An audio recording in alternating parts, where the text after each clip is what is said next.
Hi people, I'm going to present you a little bit about electronics, to be specific about Zener Diodes. My name is Ricardo Rivera Ruiz. I'm a biomedical engineer and I study at Tecnológico de Monterrey, Campus Monterrey, willing to help you with these kind of situations. Well, to get a bit introduced, a Zener diode is a tiny piece that you see in this picture. The Zener diode is one of the most common components used in electrical circuits because it can work as a voltage regulator and as an element to protect the circuit. It is a diode that operates in reverse bias, as you can see, which means that the doping was made for the element to work in avalanche region. This graph explains it all. You can see the range in which IC can be, and IC, as you can see, is the diode current, which its respective voltage IC max is obtained according to the diode's model that you get in the formula sheet, and the IC mean is just the 10% of the original current. You can also see how you might expect to see a Zener diode in a regular circuit, where you can see the anode and the cathode quite different than the rectifier. So here is the model. We have a voltage source, a resistor in series with Vs, and a Zener diode in parallel with RL, which means the resistance that can be modified, RL.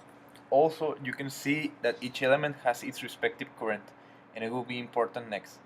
Oh, and we also have a VC. Now we are with the formulas used for this type of circuits. You can see that Ri can be obtained with two different formulas, which are explained right there. And IC max, I didn't write the formula for IC mean because, as I told you before, it is just the 10% of IC max. I'll let you watch the formulas for a bit so you can get familiarized with them. So here you can see it's pretty simple. Ri, IC. Sometimes you get sometimes you get two values of Ri, and when you have that, you choose the higher value because in that way you protect more your circuit. So let's continue. Alright, now that you know theory, I will say that we can put this stuff in practice. So here's the problem.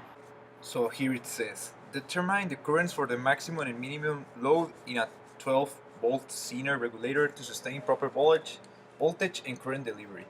So here's very important, the IC is from 1 milliamperes to 20 milliamperes, and then I'll explain you later why.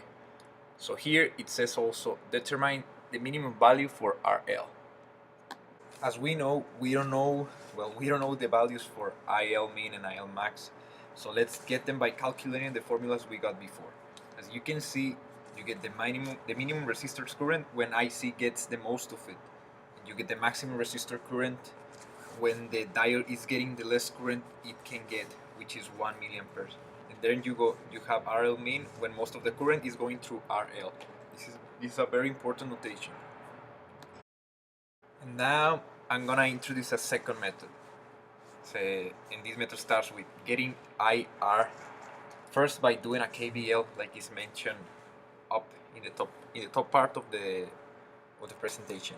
In the first match, we have minus 24 mass 470 IR plus 12, which is the value of BC, and in the equation equals 0. As when you solve all these problems, you get 25.53 milliamperes, and it will be the sum of IC and IL, right? I'm pretty sure you noticed that. And here's the important part.